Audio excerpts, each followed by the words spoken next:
अस्सलाम वालेकुम नाज़रीन, मज़ेदार गपशप में मैं तव्हांजो होस्ट सैयद ताशा बुखारी।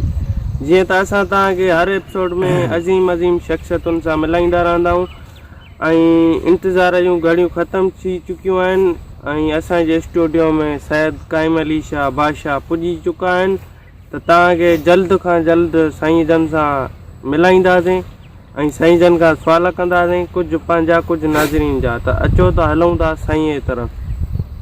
साईं तव्हांजो इस्तक़बाल थो कजे दिलि जे गहराइनि सां त तव्हां असांजे प्रोग्राम में तशरीफ़ वठी आयो ऐं तव्हांजा असां वॾा थोराइता आहियूं। वॾी महिरबानी तव्हांजी जो तव्हां असांखे हिन में घुरायो स्टूडियो में पंहिंजे में। हा साईं, तव्हांजा बि असां थोराइता। काइम अली शाह खे भला वार बि फुटी विया आहिनि छा? हा बुआ, ख़बर अथव तरक़ी लॻी पई आहे, ॿाहिरि मुल्क में अहिड़ा तेल पहुची विया आहिनि जो वार उहे वरी फुटाए सघनि था, फुटी था वञनि। वाह वाह, वाक़ई इहो त आहे, बेशक तरक़ी लॻी पई आहे। हा हा, जेतिरी तरक़ी आहे तेतिरो पोइते आहे कमु, पोइते वॾो आहे, पोइते तमामु। नाज़रीन जो सुवाल आहे, हिन हालात ते तव्हां नाज़रीन खे ऐं आवाम खे छा चवणु था चाहियो? हेॾो लॉकडाउन लॻो पियो आहे, माण्हू घरनि में माना बोर वेठा था थियनि, त माण्हुनि खे छा करणु घुरिजे? मां त बाबा इहो मैसेज ॾियणु चाहींदुमि त माण्हू पासे कुंड वठी भंग घोटे ऐं पी सुता पिया हुजनि, लॉकडाउन जो फुल मज़ो वठनि, इंजॉय कनि। इहो साईं काइम अली शाह जो इहो पैगाम आहे। लॉकडाउन दौरान त भंग पी वेठा हुजो ऐं सुकून वठो ऐं पंहिंजे नशनि में हुजो। ऐं नाज़रीन जो ॿियो सुवालु आहे त जे तव्हां हिन वक़्तु वज़ीर आज़म हुजो आहे त छा कयो आहे? वाह, असां त पाण जॾहिं हुकूमत में हुयासीं त ॾाढा भलाईअ जा कम कयासीं, ॾाढा सुठाई जा कम कयासीं। वाह, एतिरी हुकूमत कंहिं बि न कई जेतिरी माना मां हुकूमत कई। भलो कयो। 10 साल पंहिंजी सर्विस कईसीं फुल।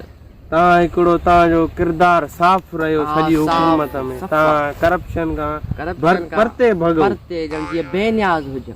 हा हा, ऐं तव्हां सुवाल जो जवाबु कोन ॾिनो त नाज़रीन जो सुवाल आहे त तव्हां जे हिन वक़्तु हुकूमत में वज़ीर आज़म हुजो आहे त तव्हां छा कयो आहे? वाह, असां हिन वक़्तु जे वज़ीर आज़म हुजूं हा त ख़बर अथव त असां कयूं ई आहे जो शहर खोलराए छॾियूं हा। हा, भंग पी असांखे टुन हूंदा हुआसीं त फ़ैसिलो ॾेई छॾंदा हुआसीं, बाबा हे कमु शहर खोलिया वञनि, वरी सुबुह ते जाॻूं हा त अरे हे बा मां कंहिं महिल ॾिनो अथव। हा साईं, हक़ीक़त आहे, तव्हां ईअं ई कंदा हुआ पहिरें, हाणे तव्हां ईअं ई कयो आहे।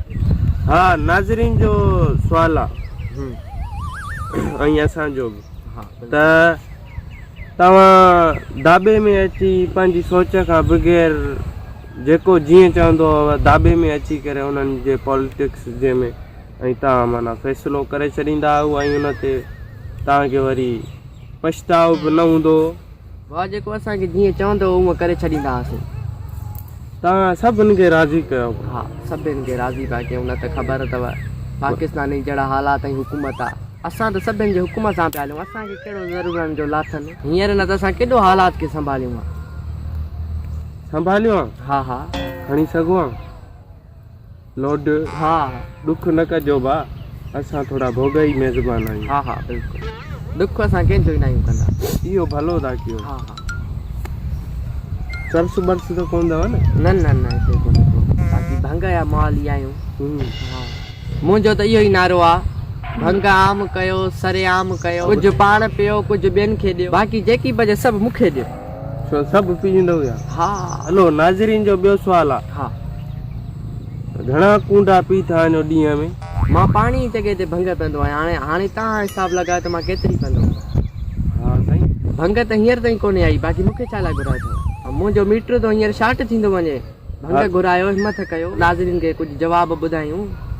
हलो, तव्हांखे भंग पीआरियूं था, तव्हां होॾे असांजे गेस्ट रूम में हली वेंदव। हा, त तव्हांखे उते भंग मिलंदी, बाक़ाइदे प्रोटोकॉल सां पहुचाए ईंदासीं भंग पीआरे करे। तव्हां हली असांजे गेस्ट रूम में वेंदव। साईं तो साईं, पर साईं की सोच बि साईं। इहो हुयो साईं काइम अली शाह जंहिं पंहिंजे फ़न जो मुज़ाहिरो कयो ऐं असांखे कुझु सुवाल ॿुधाया जेके असां उन्हनि खां पुछियासीं। साईं हींअर भंग जे प्रोग्राम में आहिनि त असां प्रोग्राम हिते ख़तमु था कयूं। वरी तव्हां सां मिलंदासीं इंशाअल्लाह नेक्स्ट वीडियो में। तेसीं ताईं असांखे इजाज़त ॾींदा। अल्लाह हाफ़िज़।